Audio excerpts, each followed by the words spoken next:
In the book of Genesis, there is a man who doesn't die. Genesis chapter 5 is a genealogy. Adam lived 930 years, and he died. Seth lived 912 years, and he died. Methuselah lived 969 years, the longest human lifespan ever recorded, and he died. The rhythm is relentless. Adam lived. Adam died. Seth lived. Seth died. Every entry ends with the same three words, and he died.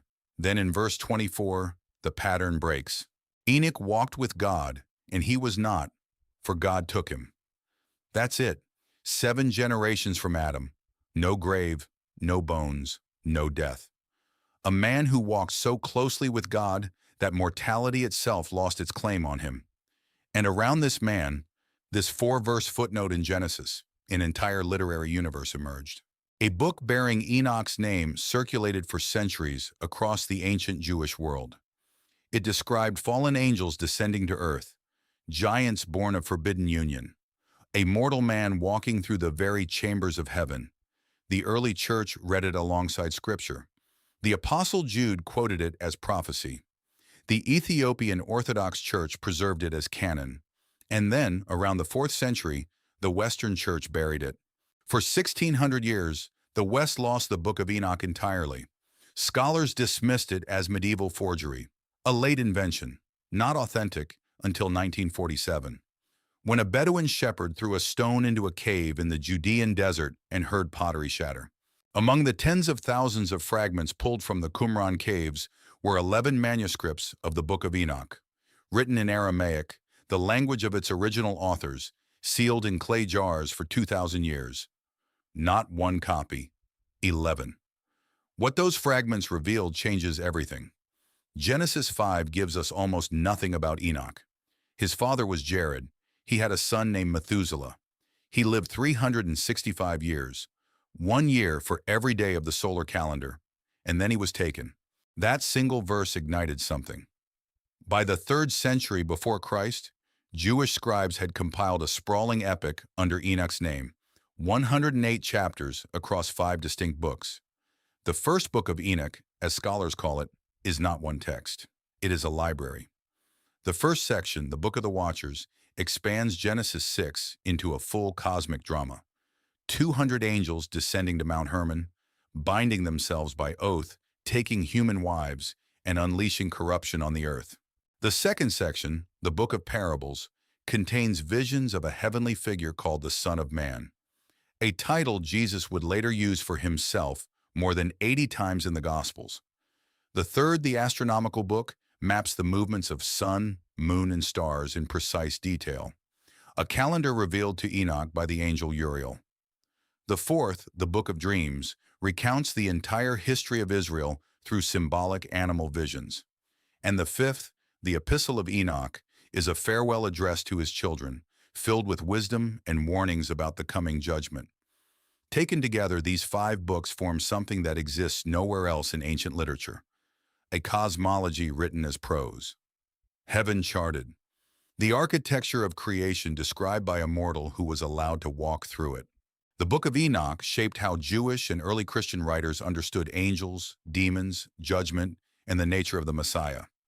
Fragments of its ideas appear throughout the New Testament, not just in Jude's direct quotation, but in Peter's description of the imprisoned spirits, in Paul's language about spiritual powers, in Revelation's cosmic imagery. The early church didn't treat Enoch as fringe.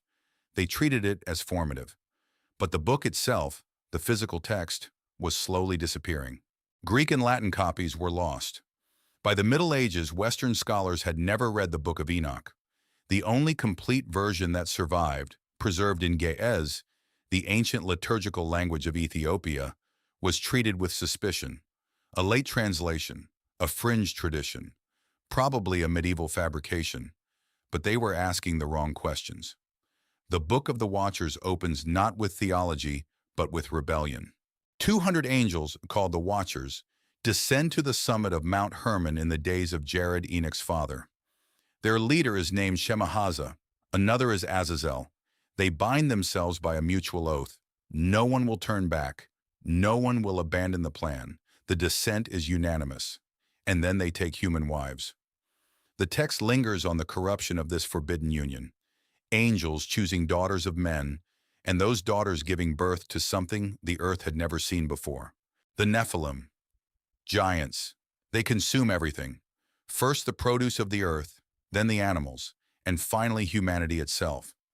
The Book of Enoch says they devoured one another's flesh and drank the blood. The earth convulsed under their violence. But the Watchers didn't just father giants, they taught. Azazel revealed to humanity the secrets of metallurgy, how to forge swords, knives, shields, and breastplates. Another Watcher taught cosmetics and dyes. Another taught astrology and the movement of the stars. Another taught sorcery and the cutting of roots. The text describes it as forbidden knowledge, secrets heaven never intended humanity to possess, unleashed all at once. The earth cries out, the voices of the dying rise to the gates of heaven. 4 archangels, Michael, Gabriel, Raphael, and Uriel, bring the outcry before the throne of God, and then God summons Enoch. Not just to deliver judgment, though he does that, reading the Watchers their sentence in the very prison where they will await the final day, but also to witness, to see, to walk through chambers no human had ever entered, the foundations of the earth, the storehouses of the winds, the gates where the sun and moon rise and set, the tree of life itself, and the valley where the accursed will be gathered on the last day. I saw a structure built of hailstones, Enoch writes, and the interior was like a burning fire. He describes lightning that never stops flashing, winds that hold up the corners of the earth, a mountain of black rock where the spirits of the dead wait in hollow places. This is visionary literature at its most ambitious, cosmology as prose, heaven charted with the precision of a mapmaker. But it is also deeply political. The Book of Enoch is making a claim about the origin of evil, not as a serpent in a garden, but as a cosmic breach, an angelic invasion, a corruption that entered the world from above, not below. And that claim made the Book of Enoch dangerous. When archaeologists excavated Cave 4 at Qumran in 1952, they found something unprecedented. 15,000 fragments from a single cave. Among them, scholars identified 11 distinct Aramaic manuscripts of 1st Enoch, cataloged as 4Q201 through 4Q212. They contain portions of 4 of Enoch's 5 books: the Book of the Watchers, the Book of Dreams, the Astronomical Book, and the Epistle of Enoch. Only the Book of Parables, with its Son of Man visions, was not found, leading some scholars to suggest it was the latest edition, composed after the Qumran community had already gathered its library.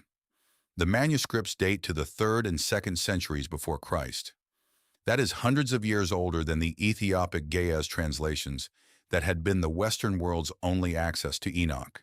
3 revelations follow. First, the Book of Enoch is not a medieval forgery and never was. It was composed in pre-Christian Judaism while the Second Temple still stood. The language is Aramaic, the vernacular of Judea, the language Enoch's original authors would have spoken and written. The suspicion that had kept Western scholars from taking Enoch seriously for centuries collapsed overnight. Second, it was not fringe.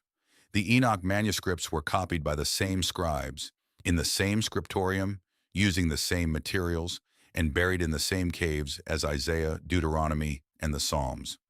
The Qumran community, whoever they were, considered Enoch sacred enough to preserve alongside the Torah itself. This wasn't a curiosity they kept in a separate corner. It was part of their spiritual inheritance. Third, and most explosive, the Qumran Enoch fragments don't all agree with each other. The 11 manuscripts show textual variation, different wordings, different arrangements, proving that there was never a single standardized Book of Enoch. The text was fluid, it evolved. It was copied and recopied across different Jewish communities, each leaving its own mark. This reframes everything. Just as your first documentary showed that the Dead Sea Scrolls were not the library of one sect, but the rescue collection of an entire civilization, the Enoch fragments prove the same point from a different angle. There was never one Bible. There were multiple textual traditions coexisting simultaneously. The canon was not handed down, it was assembled, debated, and contested across centuries. So why was the Book of Enoch removed from the Western Bible? The common story is that the Council of Laodicea, around 363 AD, formally excluded it. The reality is more complex. The rejection was gradual, driven by three forces working in tandem. The first was theological. Augustine of Hippo, whose influence on Western Christianity cannot be overstated, argued that the Book of Enoch was too obscure, too old, and too removed from the Hebrew canon to be considered scripture.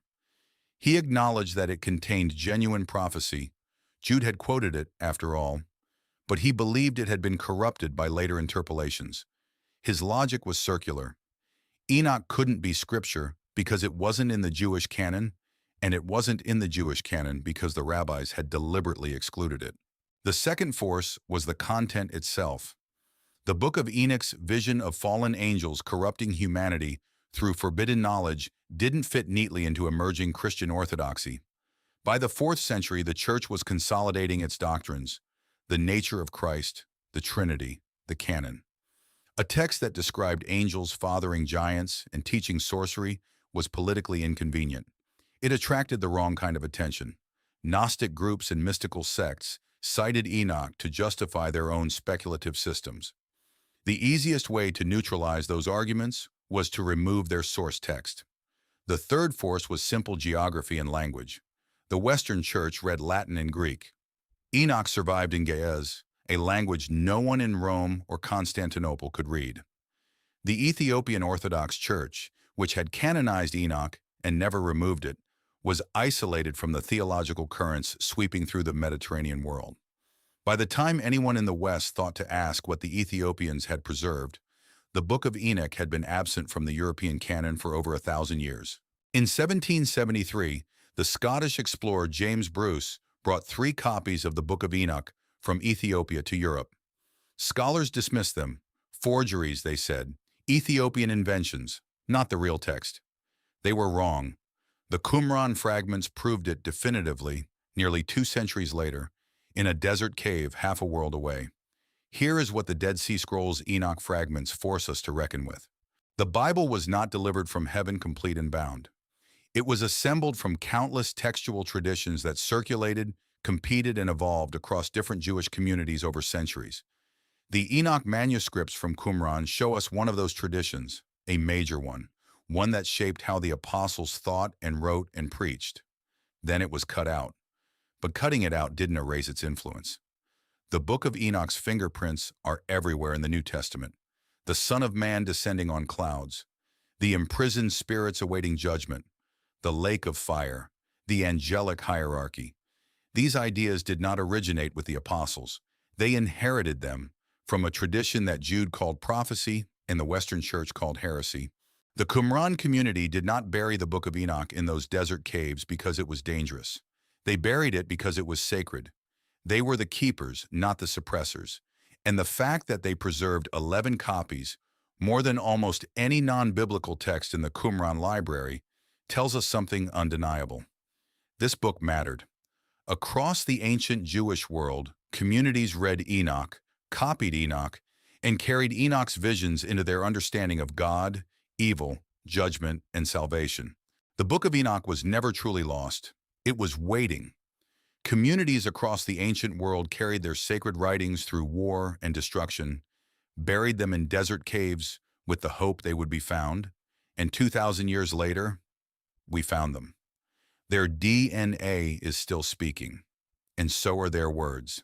If this is the kind of story you've been looking for, the history behind the history, then you're in the right place. This is Echoes of Antiquity Untold. Hit subscribe so you don't miss the next one. I'll see you in the caves.